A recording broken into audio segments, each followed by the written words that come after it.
Okay, good afternoon, everyone. I call to order this meeting of the Committee of the Whole for Tuesday, December 16th, 2025. And I will look to a member of administration, and I see a light going on there, for the Land Acknowledgement. Thank you, Mayor Crouser. I think, as most folks know, we're just a handful of days away from the winter solstice, the shortest and darkest time of year. For many, it's a time for reflection, to look back at moons past and forward to the new sun. A time to appreciate what transpired over the past year, lessons that have been learned, and also to set new intentions. One of these intentions could be to honor and learn new ways of knowing and being, which may start, for many, by acknowledging that we're gathered on Treaty 7 territory, the traditional territory of the Stoney Nakoda, comprised of the Bearspaw First Nation, Chiniki First Nation, and Goodstoney First Nation, as well as the Tsuut'ina First Nation and the Blackfoot Confederacy, comprised of the Siksika, Piikani, and Kainai.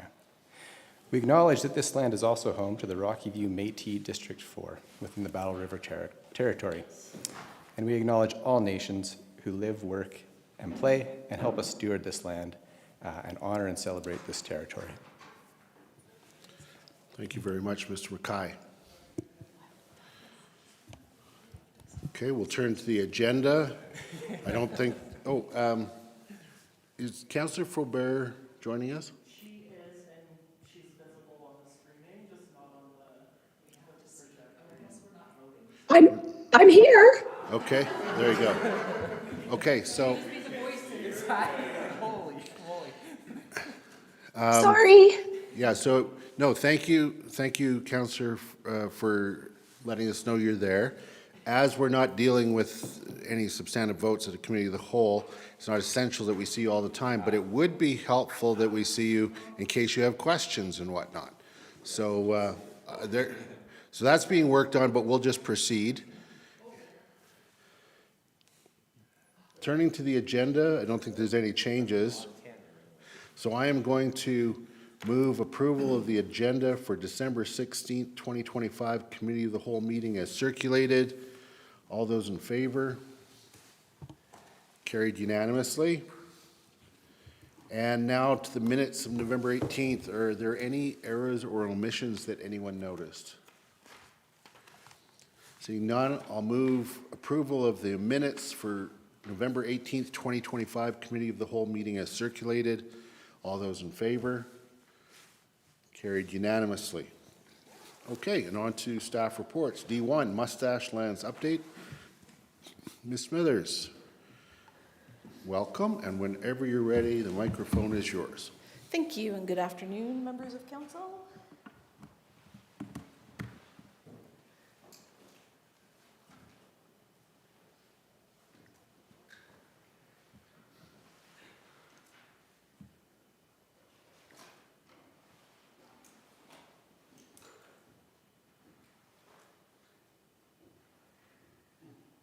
Couldn't help myself.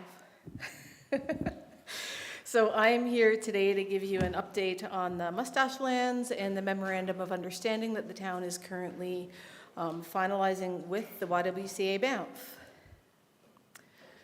So for the benefit of everyone, and in particular the new members of council, I thought I'd just start with kind of running through how we got to where we are today. So this all started with, in April of 2023, a land reservation agreement with the province of Alberta, who currently owns that parcel of land. They agreed to transfer it to the town if we were able to use it for affordable housing and get to the point where we had permits in place to produce that affordable housing within 3 years of the date of signing of the agreement, which would bring us to April of next year. So from there, in June 2023, Council approved the Housing Action Plan, which included the development of the Moustache lands, or design for the development of the Moustache lands, as one of the key projects in the Housing Action Plan. In November 2023, the Palliser Area Structure Plan for that whole area was approved, which put a land use framework in place for the development of that site, or the whole area, and in particular for the Moustache lands. It allowed for mixed-use development with affordable housing of up to 6 buildings up to 6 stories in height. In March 2024, we had a council workshop with our consultants, who were led by Ground Cubed, to understand council's visions and hopes for that site, and also share information on what was possible and opportunities and constraints presented by the site. And then from there, we applied for a Federation of Canadian Municipalities Sustainable Affordable Housing Grant. We submitted that application in June of 2024, and just given the sheer volume of applications that they were receiving, it took just over half the year to get the approval of that grant. So we received approval of that grant in January 2025. In February 2025, we brought a capital project forward to council for approval so that we could actually spend the money and get going on the project. In May of 2025, we proceeded with the land use redesignation to align the land use district on that site with the Palliser ASP. And then in June of 2025, we completed the feasibility study. And then in July of 2025, we came to council with the YWCA Banff with a recommendation that the YWCA Banff be the lead housing developer and operator for that site, and directing administration to work with the Y on a memorandum of understanding that included eligibility criteria for people who would be living in those residences.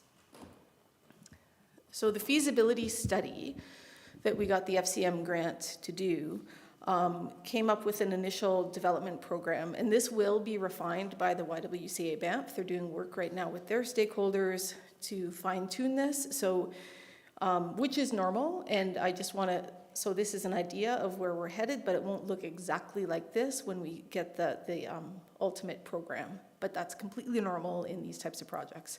What the initial program did indicate was we could get about 270 affordable units in 4 6-story buildings, with the potential for another 60 units in a 5th building. And the majority of those units, at the time, about 66% of them would be deeply affordable. And for us, what deeply affordable, or no, sorry, it was more than 66%. The deeply affordable was, the rents would be set at 66% of the mid-market rental rate.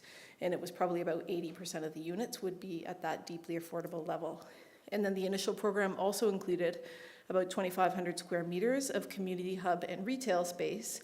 And that was really respecting that the program for the site was really intended to be a community hub, as well as the affordable housing component. We wanted it to be that neighborhood hub with supports in place for community members and the commercial services that they would need in their neighborhood. And so that's kind of where we're at with the initial program. I also wanted to speak to why the why, partly because I think it's a neat thing to say, but also I think it really speaks to the alignment between the YWCA Banff and the town of Canmore. The YWCA Banff is a housing-focused organization, and their values and intent and rationale for developing that site really strongly align with what the town is looking for and the policies that council approved in our Palliser ASP. The YWCA is an experienced affordable housing developer and operator. They have a number of projects that they're currently operating in Banff and have been really looking for solutions in Canmore for our residents in need. One of the challenges that we have in trying to partner with the YWCA on the residency programs is because Banff is in the national park and has a work to reside regulation. Canmore residents who need the Banff or the YWCA services that relate to residency can't actually get them in Banff because they're not working there. So that's always been a bit of a barrier, and this provides a really good opportunity to address that barrier and make sure that we can provide the solutions that the YWCA Banff offers for our Canmore residents. So that would include the affordable housing, emergency shelter spaces, and the community hub and commercial spaces that I spoke to earlier. And then lastly, the YWCA Banff is a really strong partner because they have access to funding and fundraising mechanisms that the town of Canmore just doesn't have. I think when I came forward in July of this year, I spoke to the fact that if the town were to rely on its own funding sources, we'd probably only be able to deliver about 60 townhouse units, which is far below what the need is in the community and what the potential of that site is. So for the Memorandum of Understanding, we wanted to put that in place because the agreement, as directed by council, was a 99-year land agreement. So we wanted this initial step to help guide the development of that land agreement and build out the detail of it. So the Memorandum of Understanding speaks to a framework for collaboration. and it sets common understandings of goals and roles and expectations of the land agreement itself. So that could include things like accountability to reporting, again, the eligibility requirements for residents, and just the ensuring that what the town expects for the site is delivered by the YWCA over the term of that agreement.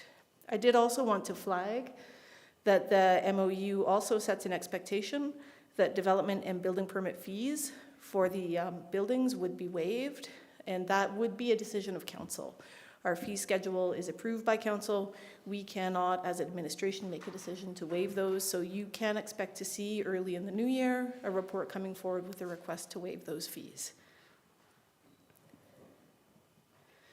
And then I thought I'd end the public session just with some other project updates, because it's been a while since we were in front of council. So we are still on track to meet the deadline that was articulated through the reservation agreement. So that is having permits in place by April of next year. Larkspur Projects is managing the project for YWCA. They've done a fair amount of work in Canmore on a couple of different projects. They're experienced in this area, and they've been a pretty good partner for the YWCA and for the town thus far. They did launch a competitive bid process for design development, and that was awarded to GGA out of Calgary. GGA was also the architect on 100 Palliser, which is currently under construction, which is the CCH 144 unit purpose-built rental project. And they also, the YWCA also launched and awarded a competitive bid for construction management that was awarded to Canna Construction. And they've also already had some pre-application meetings with administration in determining how to best fast-track the applications to meet that really aggressive, ambitious deadline of April 2026. So full steam ahead, and we're all pretty happy with how things are proceeding thus far. And with that, happy to answer any questions that you may have. Thank you very much, Ms. Smithers. Just before I open it up to questions based on what you presented, the agenda package does allow for the option to go into a closed session. Is that something that we're going to do in any event after questions, or is that only if there's particular questions, such as like with respect to the MOU? Yeah, we put that on the agenda in case there are questions that relate to the MOU, because that is an agreement between the Y and the town, and we're still in the midst of hashing it out. We thought those discussions would be best done in a closed session. I should also say, if there are questions in public or in the closed sessions, Ebony Rempel, who's the executive director with YWCA Banff, she's here as well to help answer questions. Thank you very much for being here. So I will open it up for questions. First of all, if anybody has questions that have to do with something other than the MOU, then let's go with those and save any questions about the MOU, if any, to the end, and we'll go into a closed session if necessary. So looking to members to see if there are any questions based on what was presented that is not related to the MOU. I am not seeing any, so it obviously was a very thorough presentation. And you've heard it a couple times before. Now, does anybody wish to go into closed session to discuss anything with respect to the MOU? And I'm not seeing any there either. So I would just like to say thank you to administration and the Y and all involved in this process. It's a long process, but one that I believe will bear fruit that will greatly benefit our community in the years to come, and look forward to continuing updates as they're available. And once again, thank you to our friends at the Y who are here today to have provided any support, and we certainly appreciate all the work that the Y is doing. All right then.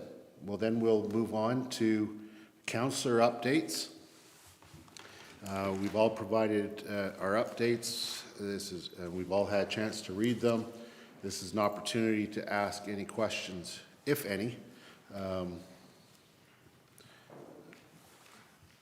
Does anybody have any questions whatsoever on any of the updates provided and the councillor updates.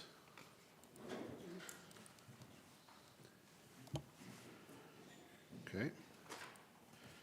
This is looking like might have a very quick meeting here before we go into our closed session at the end.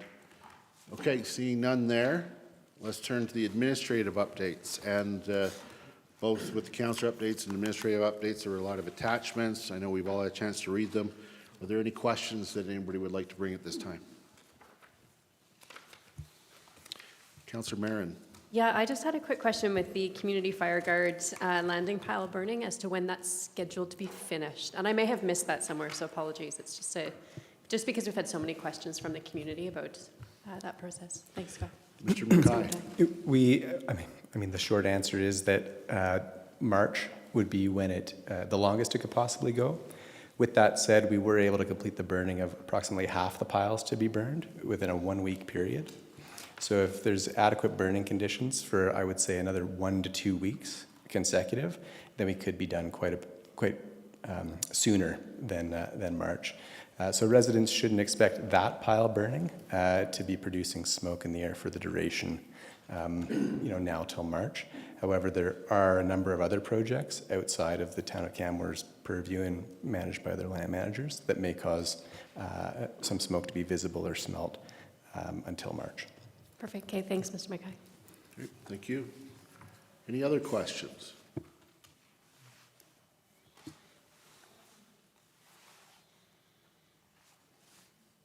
Okay, seeing none. Anything arising from the council resolution action list?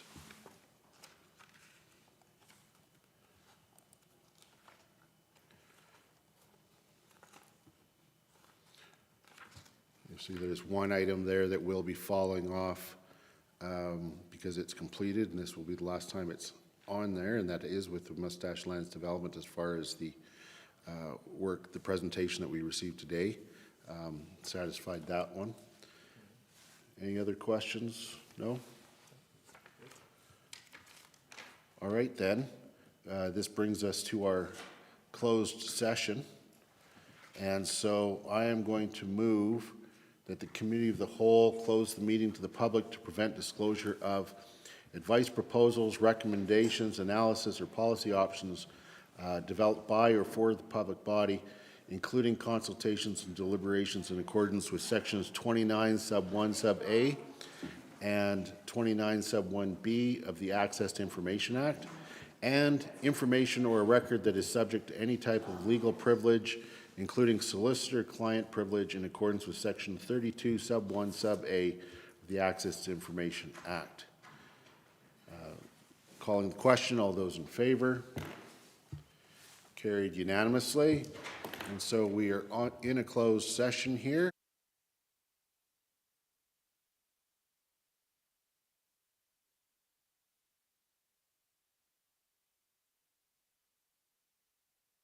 Be made at this meeting, and so we are going to end the streaming right now, as there's nothing other than the adjournment after the closed session. And now I'll look to the clerk to see when we are